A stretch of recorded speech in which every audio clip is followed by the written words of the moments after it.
যত্ন করে বড় করে তোলা, এখন সেগুলো আমরা পাট্টি ভিত্তিতে প্রত্যেক জেলায় পৌঁছাতে পারতেছি। এবছর আম কম হলেও আশা করি যে আমাদের লাভটা ভালো হবে। পর্যাপ্ত ঋণ আসছে না, দেশে আমও কম, সেক্ষেত্রে আমের একটু চাহিদা বেশি এবং দামও বেশি। যশোর থেকে লিচুর উৎপাদন হয়, লিচুটা খুবই ভালো হয় এবং লিচুটা বাংলাদেশের বিভিন্ন স্থানে যায়। তাপমাত্রার কারণে কিছু লিচু নষ্ট হয়ে থাকলেও তারপরেও অনেক লিচুর আমদানি আছে। 1000 লিচু বর্তমান 2400-2500। তন্ময়, আমরা মৌসুমের প্রথম আমের ছবি দেখছিলাম এবং এটি ইতোমধ্যে বাজারে ওঠা শুরু করেছে এবং সাতক্ষীরার বাগান থেকে বোম্বাই, গোলাপখাস ও গোবিন্দভোগ নামানোর পর দেশের বিভিন্ন স্থানে কিন্তু পাঠানো হচ্ছে এবং কিছুটা আগে ভাগে কিন্তু বাজারে উঠেছে। আমরা দেখছিলাম যশোরের যে সুস্বাদু লিচু রয়েছে সেই লিচু, এবং এবার যেহেতু তীব্র তাপপ্রবাহ ছিল এবং যশোরের অঞ্চলে কিন্তু আমরা দেখেছি যে অন্যান্য সময়ের থেকে গরমের মাত্রাটা অনেক বেশি ছিল, যদিও সারা দেশেই গরমের মাত্রা বেশি ছিল, তারপরেও এই তীব্র তাপপ্রবাহের কারণে লিচুর যে স্বাভাবিক যে আকার রয়েছে সেটি কিছুটা ছোট হয়েছে। ধারণা যেটি করা হচ্ছে যে এবার লিচুর বেচা বিক্রি বেশ ভালো হবে, কারণ মৌসুম শুরুতেই প্রতিদিন অন্তত 2 কোটি টাকার লিচু কিন্তু বিক্রি হচ্ছে যশোরে। দর্শক, সান্ধ্যবাজারের আয়োজনে আমরা এই নিয়ে আপনাদের জানাবো বিস্তারিত। তার আগে স্বাগত জানাচ্ছি এখনকার আয়োজনে আপনাদের সঙ্গে রয়েছে আমরা দুজন, আমি তন্ময় কুমার রায় এবং আমি জেনিসিয়া বর্ণা।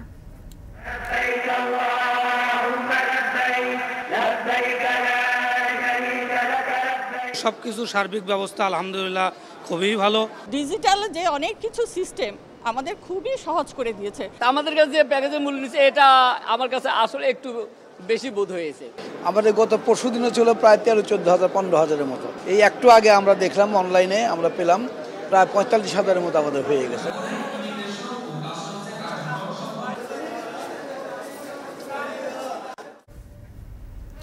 শুরু হয়েছে হজ যাত্রা। প্রথম দিন 7টি ফ্লাইটে সৌদি গেছেন 2,500-এর বেশি হজ যাত্রী এবং এখনো পর্যন্ত ভিসা হয়নি 30,000 যাত্রীর, তবে শিডিউল বিপর্যয়ের কোনো শঙ্কা নেই।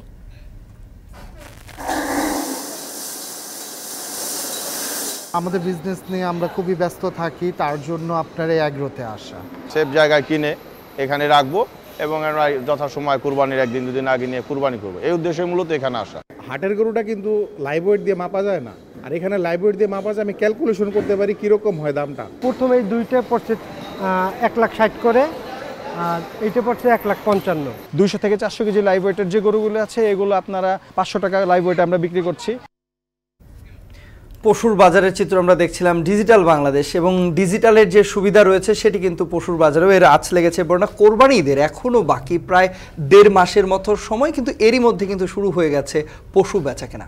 তন্ময়, আমরা প্রতিবারই দেখি যে হাটের বিভিন্ন ঝুঁকি ঝামেলা থাকে, টাকা যারা ব্যাপারী থাকেন বা যারা গরু বিক্রি করতে আসেন তাদের টাকা পয়সা চুরি হওয়া সহ নানান ধরনের ভোগান্তিতে পড়তে হয়, এবং যারা গরু কিনতে আসেন ক্রেতা যারা রয়েছেন তারা কিন্তু পরিবহনের যেসব ব্যয় রয়েছে বা বিভিন্ন ধাপে ধাপে যেসব ভোগান্তি পার করেন সেসব ঝুঁকি ঝামেলা এড়াতে তারা কিন্তু এবার খামার থেকে আগে ভাগে পশু কিনছেন। এ নিয়ে দর্শকদের বিস্তারিত জানাবো সান্ধ্যবাজারে, তবে তার আগে জানাতে চাই হাটবাজারে মৌসুমের প্রথম আম লিচু নিয়ে।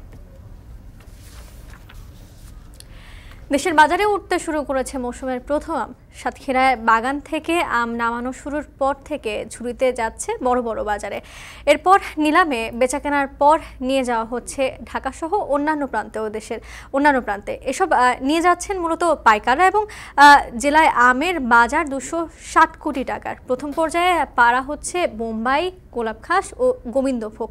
আহসান রাজীবকে সাথে নিয়ে তরিকুল ইসলামের প্রতিবেদন। আবু সুফিয়ান সাতক্ষীরার একজন আম বাগান মালিক। বৈরী আবহাওয়ার মাঝেও অতিরিক্ত যত্ন নেওয়ার কারণে আমের ফলন ভালো হয়েছে, তাই চোখে মুখেও তৃপ্তির হাসি। সংগ্রহের প্রথম দিনে 50 টাকা কেজি দরে আম বিক্রি করছেন সুফিয়ান, যা গত বছরের তুলনায় 20 টাকা বেশি। গেল বছর আমের ফলন ভালো হলেও দাম ছিল কম, তাই লোকসান গুনতে হয়েছিল 10 লাখ টাকা। তবে এবার সে ক্ষতি পুষিয়ে নেওয়ার আশা করছেন তিনি। আমরা যারা বাণিজ্যিক ভিত্তিতে চাষ করি আমাদের ফলন মোটামুটি ভালো, কিন্তু ওভারঅল সাতক্ষীরার আমের ফলন এবার খুব বেশি ভালো না। গত বছরে আমাদের প্রচুর আম হয়েছিল, কিন্তু আমরা দাম পাইনি, সেই হিসাবে এবছর আম কম হলেও আশা করি যে আমাদের লাভটা ভালো হবে। সাতক্ষীরার আমবাগানগুলোতে শোভা পাচ্ছে সুস্বাদু ল্যাংড়া, হিমসাগর, মুম্বাই সহ নানা প্রজাতির আম। অপরিপক্ক আম বাজারজাতকরণ ঠেকাতে জেলা প্রশাসকের সূচি অনুযায়ী আজ থেকে বাগান মালিকরা আম পাড়া শুরু করেছেন। ফলন কিছুটা কম হলেও বাজার মূল্য নিয়ে আশাবাদী তারা। প্রথম দিনে গাছ থেকে পাড়া হয় বোম্বাই, গোলাপখাস ও গোবিন্দভোগ আম। সুস্বাদু এই আম পৌঁছে যায় দেশের গণ্ডি পেরিয়ে বিদেশের ভোক্তাদের হাতে। এই যে আপনার গোপালভোগ আমটা মনে করেন আমরা এই ছোট এর থেকে আমরা ট্রিটমেন্ট করে এই বড় করেছি, আমাকে ভালো লাগে আর কি। আমাদের ভালোই লাগছে যে, কেননা ছোটবেলার থেকে আমগুলো যত্ন করে বড় করে তোলা, এখন সেগুলো আমরা পার্টি পাত্তিতে প্রত্যেক জেলায় পৌঁছাতে পারতেছি, এটা আমাদের আনন্দের বিষয়। আগামী বছর চেয়ে এবারে এবছর মানুষের আমই লাভও পাবে সব দিক থেকে। বিভিন্ন বাগান থেকে পাড়া আম সকাল 10টা বাজতেই পৌঁছে যায় জেলার পাইকারি বাজারে। শুরু হয় বিক্রেতাদের হাকডাক, যেখানে দেশের বিভিন্ন প্রান্ত থেকে পাইকাররা আসেন আম কিনতে। তবে মধ্যস্বত্বভোগীদের সিন্ডিকেটের কারণে 50 টাকার আম সেখানে বিক্রি হয় 70 থেকে 80 টাকা পর্যন্ত। তবে বাজারে সরবরাহ কম থাকায় দাম বাড়তি বলছেন তারা। তবে এ বিষয়ে অভিযানের মাধ্যমে ব্যবস্থা নেওয়ার কথা বলেন উপজেলা নির্বাহী কর্মকর্তা। গত বছরের তুলনায় এবছরে আমের ঘাটতি অনেক বেশি, সেক্ষেত্রে আমের একটু চাহিদা বেশি এবং দামও বেশি, সেক্ষেত্রে খুচরা বাজারে খাইতে গেলে একটু দাম তো বেশি পড়বেই। গত বছর সাথে প্রায় 1000 টাকা পার মনে বেশি। গোপালভোগটা মেন, গোপালভোগটা আসছে, পর্যাপ্ত রুন আসছে না, দেশে আমও কম, তারপরে প্রথম দিনের জন্য কমে আসতেছে। খরচ তো বেশি, আর দাম বেশি হলে করবো কি, খরচ ব্যাপক খরচ। গতবার ছিল 1500 টাকা, ঠিক আছে, প্রথম দিন তো এখনো আমদানি কম। আজকে ব্যবসায়ীরা যদি আমাদের যথাযথ যে নির্ধারিত যে শিডিউল দেওয়া আছে মানে মেনে চলেন, তাহলে সারা দেশের মানুষ পরিপক্ক এবং সুস্বাদু সাতক্ষীরার আমটি খেতে পারবে। মধ্যস্বত্বভোগীদের দূরত্ব কমানোর জন্য আমাদের অনলাইন বিভিন্ন প্ল্যাটফর্ম আছে এবং আমরা চেষ্টা করতেছি যত দ্রুত মানে যত গ্যাপ আছে ভোক্তার মাঝে এবং কৃষকের মাঝে, এটা যত দ্রুত গ্যাপটা যত মানে ভালোভাবে যতটুকু মিট আপ করা যায় আমরা চেষ্টা করছি। কৃষি কর্মকর্তা বলছেন, এবারে জেলায় 50,000 টন আম পাওয়া যাবে, যাতে বাজারে আমের সরবরাহ সংকট হওয়ার কোনো সম্ভাবনা নেই। আমাদের লক্ষ্যমাত্রা বেশি হতে পারে, কিন্তু অর্জনটা সেটাই হলো আসল। কোনো বছর হয়তো 50,000ও হবে, কোনো বছর তার চেয়ে বেশি হবে। আমাদের প্রচেষ্টা আছে সবচাইতে বাড়ানো। কৃষকগণ এই যে আম উৎপাদন করে এটা যেটা বিদেশে রপ্তানি করতে পারবে, সেখান থেকে আমাদের বৈদেশিক মুদ্রা অর্জিত হবে। চলতি বছর সাতক্ষীরা জেলায় 4224 হেক্টর জমিতে আমের আবাদ হয়েছে, যেখান থেকে পাওয়া আমের বাজার মূল্য 260 কোটি টাকা। তরিকুল ইসলাম, এখন সাতক্ষীরা। জ্যৈষ্ঠ আসতে বাকি কয়েকদিন, এরই মধ্যে যশোরে মিলছে সুস্বাদু লিচু। এবার তীব্র গরমে ছোট হয়েছে লিচু। বড় মণিহার ফলপট্টিতে দিনে অন্তত 2 কোটি টাকার লিচু বিক্রি হচ্ছে। এনামুল হকের ক্যামেরায় আরও জানাচ্ছেন রিপন হোসেন। যশোর শহরের মনিহার এলাকায় মে মাসের প্রথম দিন থেকেই চলছে লিচু বেচাকেনা। ভালো সরবরাহ থাকায় ক্রেতা বিক্রেতাদের হাক ডাকে এখন মুখরিত ঐতিহ্যবাহী এই হাট। প্রতিদিন সকালে যশোর সদর উপজেলা, অভয়নগর, বাঘারপাড়া, নড়াইল ও মাগুরার গাছ মালিকরা লিচু নিয়ে আসেন এই বাজারে। বাম্পার ফলনের পর ভালো দাম পায় খুশি তারা। কয়েক বছরের ক্ষতি পুষিয়ে নেওয়ার আশায় ব্যবসায়ীরা। 2100 লিচু নিয়ে আইছি, 2000 থেকে 2800 পর্যন্ত লিচু বেচা গেছে। তাপমাত্রার কারণে কিছু লিচু নষ্ট হয়ে থাকলেও তারপরেও অনেক লিচুর আমদানি আছে। অন্য বছরতে ক্ষতি ভালো হয়েছে, কিন্তু দামটা ভালো। এ অঞ্চলের লিচু সুস্বাদু হয়, দেশ জুড়ে রয়েছে এর ব্যাপক চাহিদা। বর্তমানে প্রতি হাজার দেশি লিচু 2 থেকে 4500 টাকায় বিক্রি হচ্ছে। বছরের প্রথমে যশোর থেকে লিচুর উৎপাদন হয়, লিচুটা খুবই ভালো হয় এবং লিচুটা বাংলাদেশের বিভিন্ন স্থানে যায়। এখানে একটু দাম তুলনামূলক কম, লিচুর মান ভালো। আমরা এখান থেকে বিভিন্ন জেলায় লিচু পাঠাই। এখানে টাটকা লিচু পাওয়া যায়, এই জন্য আমি ফজরের নামাজ পড়েই চলে আসছি। মাত্র 100 লিচু কিনলে আপনাকে সামান্য পরিমাণে ভ্যাট দিতে হয় অন্যান্য জায়গা থেকে। বা 1000 লিচু বর্তমান 2400, 2500, 2000 থেকে 4000 পর্যন্ত, 4500 পর্যন্ত বিক্রি হচ্ছে এখানে। ব্যবসায়ী নেতারা জানান, মনিহারের হাটে 70 থেকে 80 লাখ লিচু ওঠে প্রতিদিন, যার আনুমানিক বাজার দর 1,80,00,000 টাকা। আমাদের এই মোকামে প্রতিদিন 70 থেকে 80 লক্ষ লিচু আমদানি হয়, যার বাজার মূল্য 1,80,00,000 টাকা। এবং আমাদের এই লিচু থেকে যারা ব্যবসা করে এখান থেকে প্রায় 20 থেকে 40 হাজার পরিবার জীবন নির্বাহ করে। এবছর যশোরে 625 হেক্টর জমিতে লিচুর আবাদ হয়েছে, যেখান থেকে 3,440 টন ফল উৎপাদনের আশা স্থানীয় কৃষি বিভাগের, যার আনুমানিক বাজার মূল্য অন্তত 70 কোটি টাকা। রিপন হোসেন, এখন যশোর।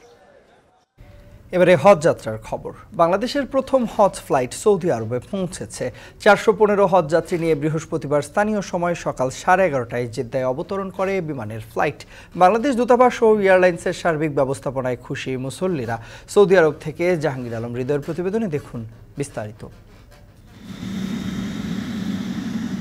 পবিত্র হজ পালনের জন্য সৌদি আরবের উদ্দেশ্যে ছেড়ে যাওয়া বিমান বাংলাদেশ এয়ারলাইন্সের প্রথম ফ্লাইট পৌঁছেছে জেদ্দার কিং আব্দুল আজিজ আন্তর্জাতিক বিমানবন্দরে। দেশটির স্থানীয় সময় বেলা 11:30টায় 415 জন হজযাত্রী নিয়ে অবতরণ করে ফ্লাইটটি। সৌদি আরবে বাংলাদেশের রাষ্ট্রদূত সহ বিমানবন্দরে হাজিদের স্বাগত জানান দূতাবাস কর্মকর্তারা। প্রথম ফ্লাইটে হজে যেতে পেরে খুশি মুসল্লিরা। সন্তোষ প্রকাশ করেন বিমান বাংলাদেশের সার্বিক ব্যবস্থাপনা নিয়ে। আজকে যাদেরকে রিসিভ করেছি তাদের মুখে যে হাসিটা দেখেছি, এটা আমার কাছে অত্যন্ত নিজের কাছে ভালো মনে হয়েছে। এই জন্য বিকজ এখানে নামার পর ওনাদেরকে আর সামান্যতম সময় এখানে বসে থাকতে হচ্ছে না, একেবারে ডোমেস্টিক প্যাসেঞ্জারের মতো ওনারা নেমে সোজা বাসে উঠে যাচ্ছেন। হজযাত্রার প্রথম দিনে বিমান বাংলাদেশ সহ 3টি এয়ারলাইন্সের 7টি ফ্লাইটে সৌদি পৌঁছাবেন 2785 জন। এবছর বাংলাদেশ থেকে হজে অংশ নিচ্ছেন 1,27,000-এর বেশি মুসল্লি। আমাদের বিমানে যে যারাই আমাদের সেবায় নিয়োজিত ছিল তারা অতুলনীয়, আমার কল্পনার বাইরে তারা আমাদেরকে সেবা দিয়েছে। এখানকার বিমানের খুব ভালো ছিল, আর এখানের সৌদি পক্ষ থেকে আমাদের যেভাবে স্বাগত জানিয়েছে আমরা খুব খুশি। আল্লাহর কাছে লাখ লাখ শুকরিয়া, আল্লাহ যেন সুস্থভাবে আমাদের কাজকে সহজ সরল করে এবং আমাদের হজকে কবুল করে নেয়। আলহামদুলিল্লাহ, খুবই সুন্দর সফর হয়েছে। আল্লাহ তাআলা আমাদের হজটা যাতে হজ্জে মাবরুর হিসেবে কবুল করে। পবিত্র হজ পালন শেষে 20 জুন থেকে শুরু হবে হাজিদের ফিরতি ফ্লাইট। এখন সৌদি আরব। এর আগে সকালে চলতি বছরের হজ যাত্রা শুরু হয়। প্রথম দিন 7টি ফ্লাইটে 2,500-এর বেশি হজযাত্রী যাওয়ার কথা রয়েছে। এবারের ইমিগ্রেশন সহ সার্বিক ব্যবস্থাপনায় খুশি হজযাত্রীরা। তবে খরচ কমলে কোটার পুরো যাত্রী যেতে পারত বলে মনে করেন সংশ্লিষ্টরা। এদিকে 30,000 যাত্রীর ভিসা না হলেও জটিলতার কোনো শঙ্কা নেই বলে জানান ধর্মমন্ত্রী। নাইম আবিরের প্রতিবেদনে দেখুন বিস্তারিত। হজযাত্রীদের পদচারণায় মুখর আশকোনা হজ ক্যাম্প। কেউ সংগ্রহ করছেন পাসপোর্ট, কেউ দাঁড়িয়ে চেক ইন কাউন্টারে, কারো চলছে ইমিগ্রেশন। হজযাত্রার প্রথম দিনে বিমান বাংলাদেশ সহ 3 এয়ারলাইন্সের 7টি ফ্লাইটে 2,500-এর বেশি যাত্রী যাচ্ছেন সৌদি আরবে। প্রথম যাত্রার অনেকেই ক্যাম্পে এসেছেন বুধবার। কথা হলো তাদের সাথে, জানালেন এখন অবধি ভালো সেবাই পেয়েছেন, ব্যবস্থাপনাতেও খুশি তারা। সবকিছু সার্বিক ব্যবস্থা আলহামদুলিল্লাহ খুবই ভালো। আমরা হাজিরা অত্যন্ত খুশি আর কি। আমরা গতকাল রাত 10টায় পৌঁছেছি হজ ক্যাম্পে এবং এখানে পরিবেশ পরিস্থিতি সবই ভালো।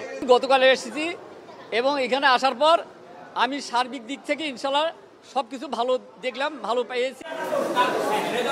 এবার হজের জন্য নিবন্ধন করেছেন 85,000 যাত্রী। গেলবারের তুলনায় সংখ্যাটি 38,000 কম। হজের প্যাকেজের উচ্চমূল্য এর কারণ বলছেন যাত্রীরা। খরচ কমলে যাত্রী বাড়ত বলে দাবি তাদের।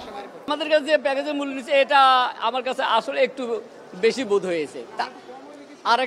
আর একটু কম হলে ইনশাল্লাহ আমার কাছে ভালো হতো এবং অন্যান্য যারা আছে তাদের কাছেও ভালো হতো এবং যারা সামনে যাবে তাদের কাছেও ভালো বোধ হবে যদি এই প্যাকেজটা যদি একটু রেট যদি আর একটু কমাই দেয়। অন্যান্য দেশে কম আছে, আমাদের দেশে একটু বেশি, এটা নিয়ে কথা ওঠে। হজযাত্রা শুরু হলেও ভিসা জটিলতা নিয়ে শঙ্কায় অনেকে। এখনো 30,000 যাত্রীর ভিসা বাকি রয়েছে। যদিও সব শঙ্কা উড়িয়ে দিয়ে বাকি সময়ে সবার ভিসা হয়ে যাবে এমন আশ্বাস দিয়েছেন সংশ্লিষ্টরা। বাড়ি ভাড়ার ভিসা প্রাপ্তি এবছর আমরা পাইনি আর কি, এটা এর কারণে একটু দেরি হয়েছে। তো যাই হোক, কিন্তু আমরা সমস্যাটির সমাধান করেছি ইনশাল্লাহ, এখন আর কোনো সমস্যা নাই। ভিসা নিয়ে কোনো চিন্তা করার কোনো কারণ নেই। তার কারণ আমাদের গত পরশু দিনে ছিল প্রায় 13-14,000 15,000-এর মতো। এই একটু আগে আমরা দেখলাম অনলাইনে আমরা পেলাম প্রায় 45,000-এর মতো আমাদের হয়ে গেছে মাত্র 1.5 দিনের সময়। আমাদের এখনো হাতে কিন্তু আরো সময় রয়ে গেছে। হজ ক্যাম্প পরিচালক বলছেন, আগে থেকেই ফ্লাইটের টিকিট ও ভিসা যাত্রীদের কাছে পৌঁছে দেওয়ায় শিডিউলের কোনো হেরফের হওয়ার সম্ভাবনা নেই।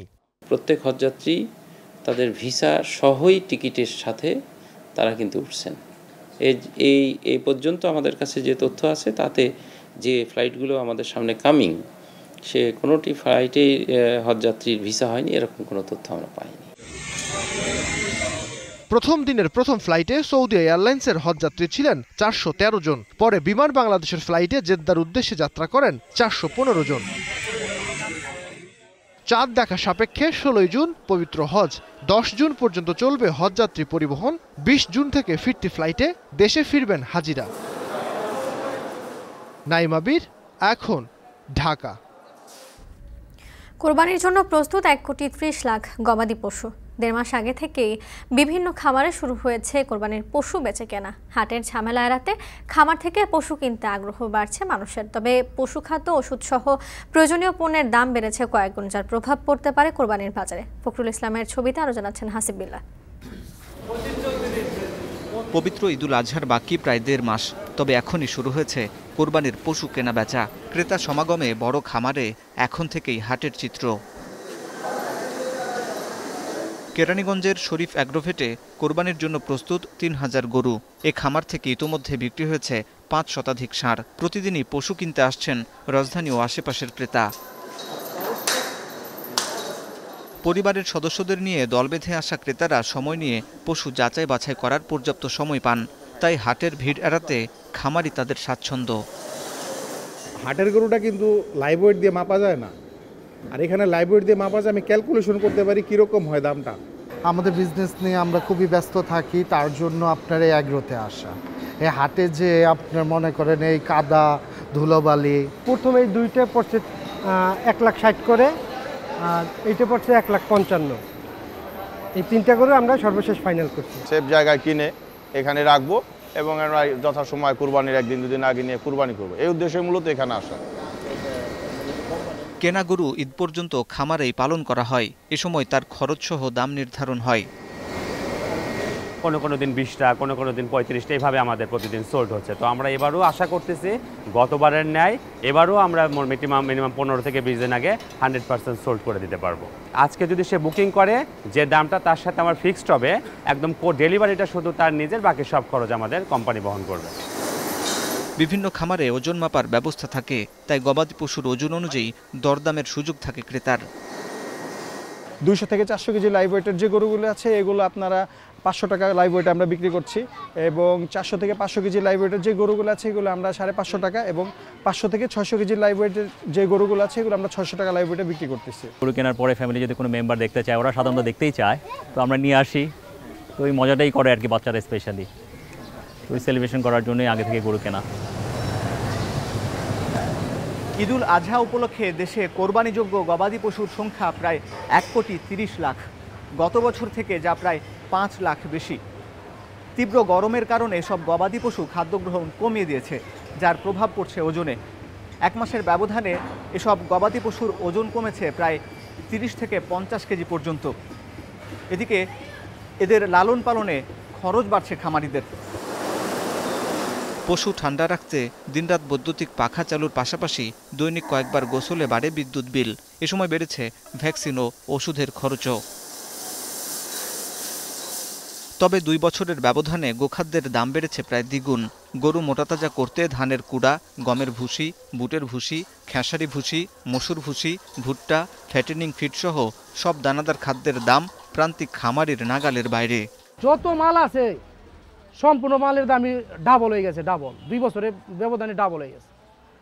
আমারও আছে 30টা গরু আছে, আমারও খামার আছে। আমরাও খামারে লস দাদা ভাই, খামারে কোনো লাভবান হইতে পারতাছি না, খামারে প্রচুর লস। প্রতি বছর পশুখাদ্যের দাম বাড়তে থাকায় কুলিয়ে উঠতে পারছে না প্রান্তিক খামারি, তাই খামার ব্যবসা গুটিয়ে নিচ্ছেন অনেকে। ভুসি ছিল 20 টাকা কেজি, যেটা গম ছাটি বলতো 20 টাকা কেজি, সেটা হয়েছে এখন 60 টাকা কেজি। তা আমি কেমনে চলি? আমার গরু ছিল 30টা, আমার এখন গরু আছে 3টা। আগে গরুর সংখ্যা ছিল প্রায় 60-65টার মতো, সেগুলো কমে আস্তে আস্তে এখন 25-30টার মতো আছে। খাদ্য মূল্যটা নিয়ন্ত্রণ করতে পারলেই আপনার দুধের দাম প্লাস মাংসের দাম এমনিতেই কমে যাবে। মৎস্য প্রাণী সম্পদ অধিদপ্তর বলছে মাংস উৎপাদনে বাংলাদেশ স্বয়ংসম্পূর্ণ। অন্যদিকে বাজারের চিত্র বলছে 2 বছরের ব্যবধানে কেজি প্রতি গরুর মাংসের দাম বেড়েছে প্রায় 200 টাকা। তবে গবাদি পশুর উৎপাদন খরচ বাড়ছে প্রতি বছর, যার প্রভাব পড়তে পারে আসন্ন কোরবানির বাজারে। হাসিব বিল্লাহ, এখন, ঢাকা।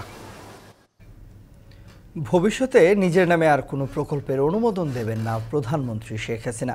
একনেক সভায় খুলনায় শেখ হাসিনা মেডিকেল বিশ্ববিদ্যালয় প্রকল্পের অনুমোদন দেওয়ার সময় সরকার প্রধান নিজের মুরাল নির্মাণেও নিষেধ করেছেন। একনেক সভায় সরকারি বাণিজ্যিক প্রতিষ্ঠানগুলোকে শেয়ারবাজারের তালিকাভুক্তির নির্দেশ দেন প্রধানমন্ত্রী। আরও জানাচ্ছেন বেলায়েত হোসাইন। ঢাকায় বঙ্গবন্ধু মেডিকেল বিশ্ববিদ্যালয়ের পর বাকি 7টি বিভাগেও একটি করে মেডিকেল বিশ্ববিদ্যালয় স্থাপনের পরিকল্পনা নিয়েছে সরকার। তারই অংশ হিসেবে বৃহস্পতিবারের একনেক সভায় আলোচনার টেবিলে উঠে আসে খুলনায় শেখ হাসিনা মেডিকেল বিশ্ববিদ্যালয় নির্মাণ প্রকল্প।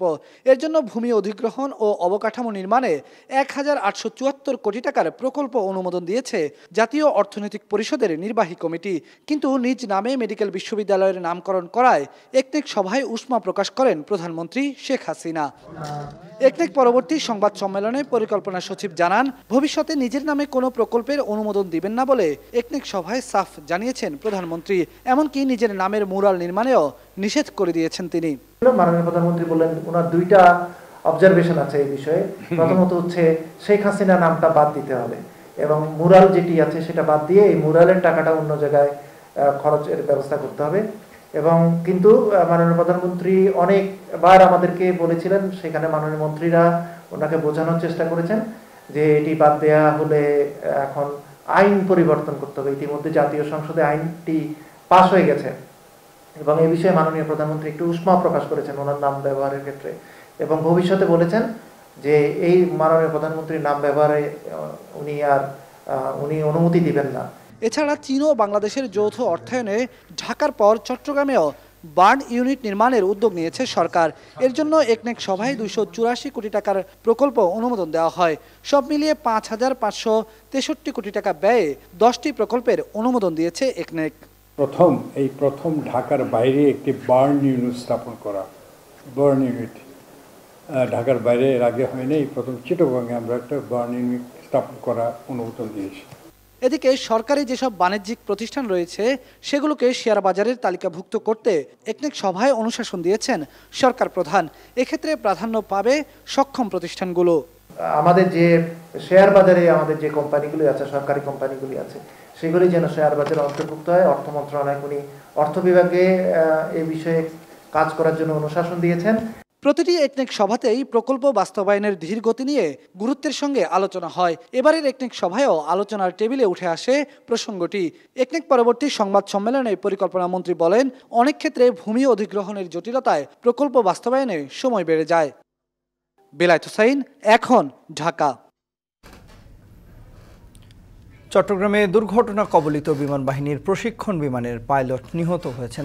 যান্ত্রিক ত্রুটির কারণে আগুন লেগে যায় যুদ্ধ বিমানটিতে।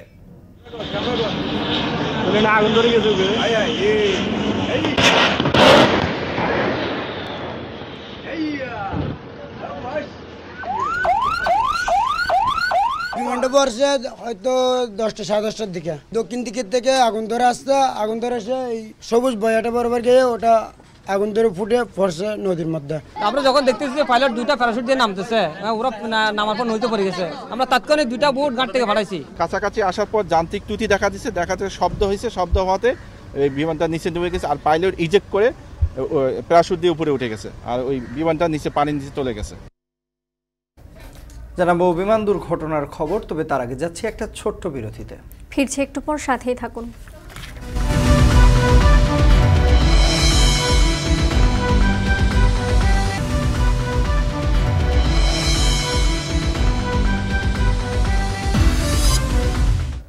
ফিরলাম বিরতির পর। দেখছেন শান্ত বাজার। ক্রলিং পেগ পদ্ধতিতে ডলারের দর নির্ধারণ হলেও খোলা বাজারের জন্য নির্দেশনা দেয়নি কেন্দ্রীয় ব্যাংক, যে কারণে দিনভর মানি এক্সচেঞ্জে ডলারের লেনদেন দেখা যায়নি। এমনকি ব্যাংকে ডলার না পেয়ে ফিরেও গেছেন অনেক গ্রাহক। সরবরাহ কম থাকায় পদ্ধতি খুব একটা কাজে আসবে না বলছেন বিশ্লেষকরা। আরও জানাচ্ছেন আতাউর নিয়ন। চাহিদার সঙ্গে গত 2 বছর ধরে বাড়তে থাকে ডলারের দাম। এতে সংকট দেখা দেয় ব্যাংকগুলোতে। ফলে নিয়ন্ত্রণ করা হয় আমদানি ও নির্ধারণ করে দেওয়া হয় ডলার মূল্য। এতে ব্যাংক খাতে দীর্ঘদিন 110 টাকায় লেনদেন হয় ডলার, আর খোলা বাজারে 116 টাকা থাকলেও 118 থেকে 119 টাকায় কেনাবেচা হতে দেখা গেছে। চাহিদা অনুযায়ী সরবরাহ কম থাকায় ডলারের দামের এই ঊর্ধ্বমুখী সময়ে চালু করা হলো ক্রলিং পেগ নামের নতুন পদ্ধতি। সেই সাথে ব্যাংকে 7 টাকা ডলারের দাম বাড়িয়ে নির্ধারণ করা হয়েছে 117 টাকা। সেক্ষেত্রে ব্যাংকগুলো 1 টাকা বেশি বা কমে কেনাবেচা করতে পারবে। মূলত আন্তর্জাতিক মুদ্রা তহবিলের পরামর্শে সিদ্ধান্ত বাস্তবায়ন করা হয়েছে। এতে ব্যাংক খাতের চাহিদা অনুযায়ী ডলার সরবরাহ বাড়ার আশা করা হয়েছে। সেক্ষেত্রে এই পদ্ধতিতে খোলা বাজার বাধা তৈরি করতে পারে বলে আশঙ্কা করেছে অনেকে।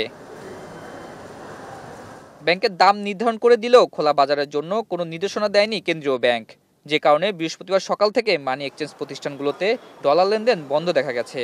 সেই সঙ্গে ব্যাংকে ডলার না পেয়ে এখান থেকে ফেরত যেতে দেখা গেছে গ্রাহককে। এখনো পর্যন্ত আমাদের নির্দেশনা আছে পূর্ববর্তী রেটটাই আমাদেরকে ডলার বিক্রি করার নির্দেশনা আছে। যেহেতু বাংলাদেশ ব্যাংক 60 টাকা বাড়িয়েছে, এখন আপনারা কত বাড়াইছেন? আমরা বলছি না, আমরা এখনো বাড়াই নেই। তো ওরা বলে যে আমরা তাহলে পরে বেশি দামে বিক্রি করব, পরে আইসা বিক্রি করব। ডলার মার্কেট আসছি $1000 কেনার জন্য, কেউ $1000 বিক্রি করতেছে না। এখন তো ডলার ছাড়াই যেতে হবে, এছাড়া কিছু করার নাই। ব্যাংকের সঙ্গে খোলা বাজারে অন্তত 5 টাকা পার্থক্য দাবি করেছেন কেউ। তবে বাংলাদেশ ব্যাংকের সঙ্গে বৈঠকের মাধ্যমে তা নির্ধারণ করা হবে বলে জানান এই প্রতিনিধি। সেন্ট্রাল ব্যাংকের সাথে সেন্ট্রাল ব্যাংক যদি আমাদের যে কোনো নির্দেশনা দেয়, আমরা চাবো, আমাদের চাওয়া যে ওই সময় যে ডিসিশনটা হয়েছিল 1 টাকা গড় এভারেজ রেট থেকে 1 টাকা বাড়ায় কিনতে এবং 1.5 টাকা বাড়ায় বিক্রি করতে, আমাদের দাবিতে বা আমাদের চাওয়াটা থাকবে ওই 1 টাকা বাড়ায় ক্রয় করা এবং 1.5 টাকা বাড়ায় বিক্রি করা। দাম বাড়লেও ডলার সরবরাহ কম থাকায় এই পদ্ধতি খুব একটা কাজে আসবে না বলে মনে করেন এই বিশ্লেষক। আমরা তো এক্সপোর্ট বেস কান্ট্রি না, কাজে আমাদের এখনও হচ্ছে গিয়ে ব্যালেন্স অফ ট্রেড নেগেটিভ, কারণ আমরা ইম্পোর্ট করি বেশি। তো ইম্পোর্ট যখন আপনি বেশি করবেন, বেশি এটা আপনাকে পে করতে হবে। এটার নেক্সট ইমপ্লিকেশন কি? দ্রব্যমূল্য আরও এক ধাপ বেড়ে যাবে। অপরদিকে ডলারের দাম বাড়ায় মূল্যস্ফীতি সহ সব ক্ষেত্রেই এর প্রভাব পড়বে বলে জানিয়েছেন অপর এক বিশ্লেষক। যেগুলো আমাদেরকে আমদানি করতে হয় সেগুলোর যেহেতু ডলারের দাম বেড়ে যাচ্ছে, এলসি খোলার সাথে সাথে কিন্তু হচ্ছে বেশি দামে যখন হচ্ছে আমাদের আমদানিকারকেরা এলসি ওপেন করবেন, কিন্তু সাথে সাথে হচ্ছে যে বাজারে এটা আমদানি মূল্য যখন বেড়ে যাবে, এটার বিক্রয় মূল্য তখন কিন্তু বেড়ে যাবে। সরবরাহ না বাড়লে ডলারের দাম খুব শীঘ্রই খোলা বাজারে ছাড়তে হতে পারে বলে জানিয়েছেন বিশ্লেষকরা। তাদের শঙ্কা বাজারে বিশৃঙ্খলা তৈরি হতে পারে। আতাউর নিয়ন, এখন, ঢাকা। কোনো বাণিজ্যিক ব্যাংক ঘোষিত বিনিময় হারের বাইরে ডলার লেনদেন করছে কি না তা নজরদারি করছে বাংলাদেশ ব্যাংক। বিকেলে সংসদে প্রশ্ন উত্তরে একথা জানান অর্থ প্রতিমন্ত্রী ওয়াসিকা আয়েশা খান। আরও জানান, কোনো মতামত না নিয়ে রাতারাতি ব্যাংক একীভূত করা হচ্ছে না। গাইডলাইন অনুযায়ী যদি কোনো ব্যাংক মনে করেন যে আরেকটি ব্যাংকের সাথে মার্জ হবেন, তাদের শেয়ার হোল্ডার সেটা মনে করে, সেই ক্ষেত্রে একেবারে এজিএম থেকে শুরু করে সবকিছু করে কিন্তু এই প্রসেসটা করতে হবে। এটা এমন না যে আজকে আমি মনে করলাম ব্যাংক এ এর সাথে ব্যাংক বি মার্জার হবে এবং তাদেরকে আমি একসাথে করে দিলাম। এটা কিন্তু পদ্ধতিটা সেরকম না। কোনো বাণিজ্যিক ব্যাংক তাদের ঘোষিত বিনিময় হারের বাইরে লেনদেন করছে কিনা বাংলাদেশ ব্যাংক কর্তৃক তা নিয়মিত তদারকি অব্যাহত রয়েছে। আকাশে ওড়ার সময় আগুন লেগে কর্ণফুলীতে পতিত হয় প্রশিক্ষণ বিমান। পাইলট অসীম জাওয়াদ নিহত হয় ঘটনায় অপরজনকে হাসপাতালে নিয়ে যাওয়া হয় চিকিৎসার জন্য। তিনি এখনও চিকিৎসাধীন রয়েছেন এবং প্রশিক্ষণ বিমান দুর্ঘটনার সবশেষ খবর জানাতে কর্ণফুলী থেকে আমাদের সঙ্গে যুক্ত হয়েছেন সহকর্মী হোসাইন জিয়াদ। চলে যাচ্ছি তার কাছে। জিয়াদ, রাতেও কি উদ্ধার অভিযান চলবে কিনা, সবশেষ অবস্থা কি রয়েছে সেখানকার, বিস্তারিত জানতে চাই আপনার কাছে।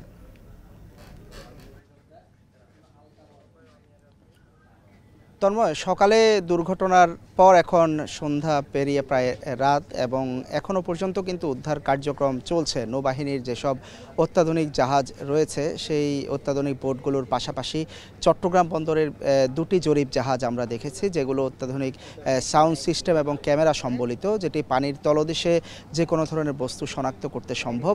সে ধরনের জাহাজগুলো দিয়ে মূলত এই আশেপাশে প্রায় 1 কিলোমিটার এলাকা জুড়ে বিমানটি খুঁজে বের করার চেষ্টা করা হচ্ছে, শনাক্ত করার। মূলত আমরা ঠিক যেখানে আছি তার পেছনেই সেই জায়গাটি, এবং সেখানে আমরা দেখতে পাচ্ছি যে যেই নৌবাহিনীর ডুবুরি দল তারাও কিন্তু বেশ কয়েকটি জাহাজ নিয়ে ঘোরাঘুরি করছেন, তারা প্রশিক্ষিত এবং প্রায় 180 ফিট গভীরে পর্যন্ত তারা ডুব দিয়ে যেতে পারেন, চেষ্টা করছেন। বিকেলবেলার দিকে আমরা দেখেছি যে ছোট্ট একটি টুকরা উদ্ধার করা হয়েছে। তারা যেটি বলছেন যে তারা নিরবিচ্ছিন্নভাবে সেটি শনাক্ত করার চেষ্টা করে যাবেন, এবং শনাক্ত হওয়ার সাথে সাথেই এখানে পাশেই একটি নৌবাহিনীর জাহাজ রাখা আছে বলবান, সেই জাহাজটি 60 টন পর্যন্ত টেনে তুলতে পারে। সেই জাহাজটি মূলত বিমানটি শনাক্ত হওয়ার সাথে সাথে টেনে তোলার চেষ্টা করবে।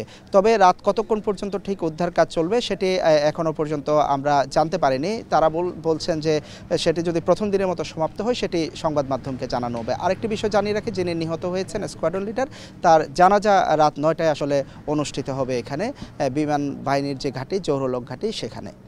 তন্ময়, চট্টগ্রাম থেকে বিমান দুর্ঘটনার সবশেষ খবর এবং উদ্ধার কার্যক্রমের খবর জানাতে আমাদের সঙ্গে যুক্ত হয়েছিলেন সহকর্মী হোসাইন জিয়াদ। সান্ধ্যবাজারে এই পর্যায়ে নিচ্ছে আরও একটি বিরতি, ফিরছে একটু পর।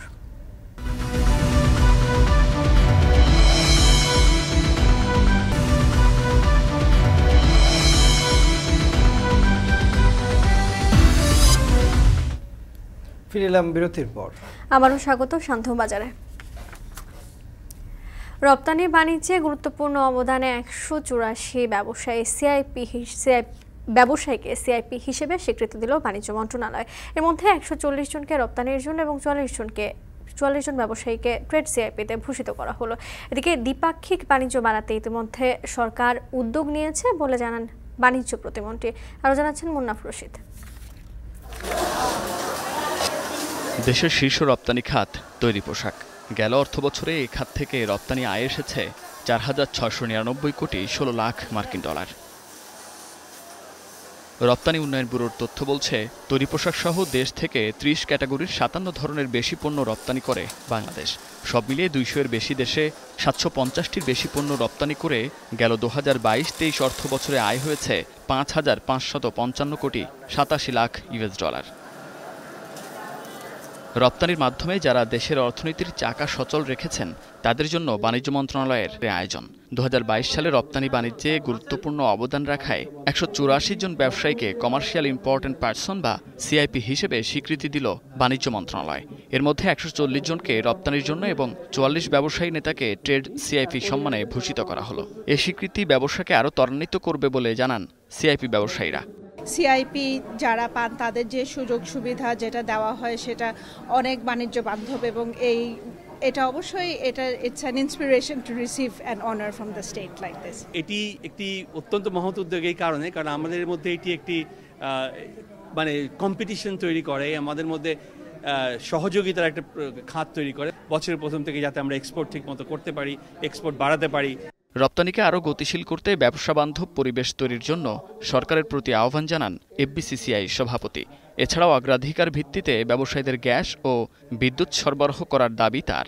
আর কিভাবে বাণিজ্য নীতিমালা সহজ করা যায় সেসব দাবি সরকারের কাছে তুলে ধরতে ব্যবসায়ীদের প্রতি আহ্বান জানান বাণিজ্য সচিব। একটা ব্যবসা বান্ধব পলিসি ইজ ভেরি ইম্পর্টেন্ট। এই ব্যবসা বান্ধব পলিসির জন্য আমি সরকারের মন্ত্রী হিসেবে আপনাকে অনুরোধ করবো, আপনি মাননীয় প্রধানমন্ত্রীর সাথে কথা বলে আমাদেরকে যারা ব্যবসা করতে পারি সে সুযোগ করে দেবেন। আমরা ক্যাশ ইনসেন্টিভ বাদ দিয়ে সরকারের কাছে দাবি হচ্ছে যে আমার ব্যবসাকে সহজ করে দেওয়ার জন্য। আমরা আশা করব যে আপনারা আমাদেরকে প্রতিনিয়ত চাপে রাখবেন, আপনারা প্রতিনিয়ত পলিসিগুলো কিভাবে সংস্কার হওয়া দরকার, আপনাদের ইনসাইট আছে ব্যবসায়, সেগুলো আমাদের দিলে আমরা চেষ্টা করব বাণিজ্য মন্ত্রণালয় থেকে। দ্বিপাক্ষিক বাণিজ্য বাড়াতে ইতোমধ্যে সরকার উদ্যোগ নিয়েছে বলে জানান বাণিজ্য প্রতিমন্ত্রী। 26টি দেশের সাথে আলোচনা চলমান রয়েছে। রপ্তানি পণ্য বৈচিত্র্যকরণের জন্য সরকার ব্যবসায়ীদের সাথে নিয়ে কাজ করছেন বলে জানান তিনি। বিভিন্ন দেশের সাথে বাইল্যাটারাল এগ্রিমেন্টের মাধ্যমে মার্কেট অ্যাক্সেসগুলি করতে পারি। এই মুহূর্তে আমরা প্রায় 26টি দেশের সাথে বাইল্যাটারাল এগ্রিমেন্টের জন্য উদ্যোগ নিয়েছি। এই মাসেই আমরা জাপানের সাথে ইকোনমিক পার্টনারশিপ এগ্রিমেন্টের আমাদের ফার্স্ট নেগোসিয়েশন আমরা শুরু করব। বাণিজ্যিক সম্পর্ক বাড়াতে আগামী বছর বাংলাদেশের সবগুলো দূতাবাসে বৈশাখী মেলার আয়োজন করা হবে বলে জানান তিনি। আমাদের রপ্তানিকারকদের মধ্যেও যেন আমরা মুন্নাফ রশিদ, এখন, ঢাকা। এরই মধ্য দিয়ে সময় হলো আরও একটা বিরতিতে যাবার। ফিরব কিছুক্ষণের মধ্যে, সাথেই থাকুন।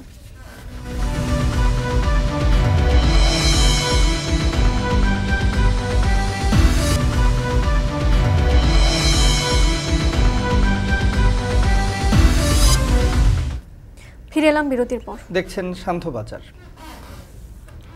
রাজধানীর আইসিসিবিতে অনুষ্ঠিত হচ্ছে ৭ম ফুড অ্যান্ড এগ্রো এক্সপো। দেশি ও বিদেশি বিক্রেতারা সহ দর্শনার্থীরা মিলিত হয়েছেন এক ছাদের নিচে। বিস্তারিত দেখুন শাহাদাত অভ্রর প্রতিবেদনে।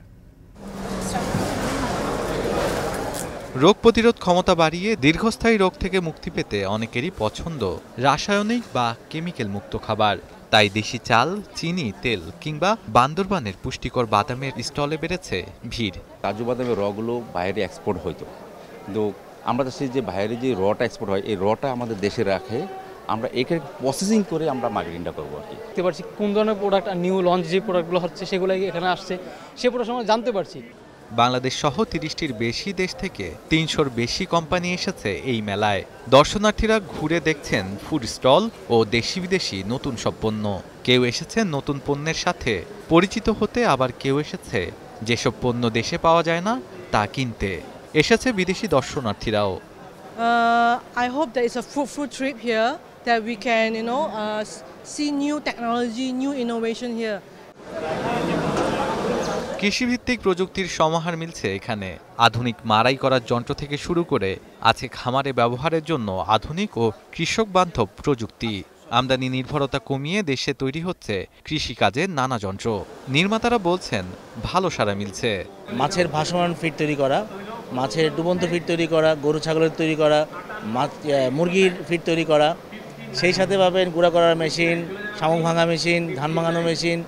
পলিহাউসের যে প্রযুক্তিটা সেটা দেখাচ্ছি এবং পলিহাউস কিভাবে তৈরি করা যায় লাক্সই প্রযুক্তিতে বাংলাদেশের অর্থনীতির কথা চিন্তা করে স্বল্প মূল্যে পলিহাউস তৈরি করার প্রযুক্তিটা আমরা দেখাচ্ছি।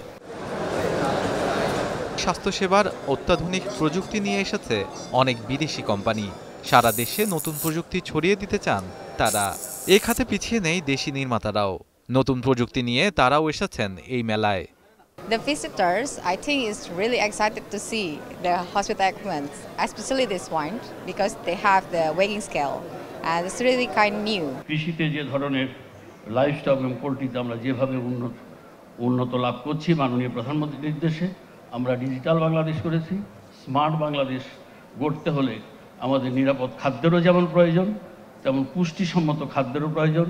স্মার্ট বাংলাদেশ করতে হলে আমাদের স্মার্ট নাগরিকের দরকার। এই আয়োজন চলবে 11 মে সকাল 10টা থেকে রাত 8টা পর্যন্ত। শাহাদাত অভ্র, এখন, ঢাকা। এর মধ্যে দিয়ে শেষ করছি শান্ত বাজার। যাবার আগে জানাতে চাই, এখন টেলিভিশন ওয়েবসাইটে দেখতে হলে ভিজিট করুন www.ekhon.tv। ফেসবুকে দেখতে পারেন এখন টেলিভিশন, ভিজিট করতে হবে facebook.com/tv.ekhon। আর ইউটিউবে দেখতে ভিজিট করুন youtube.com/ekhon tv।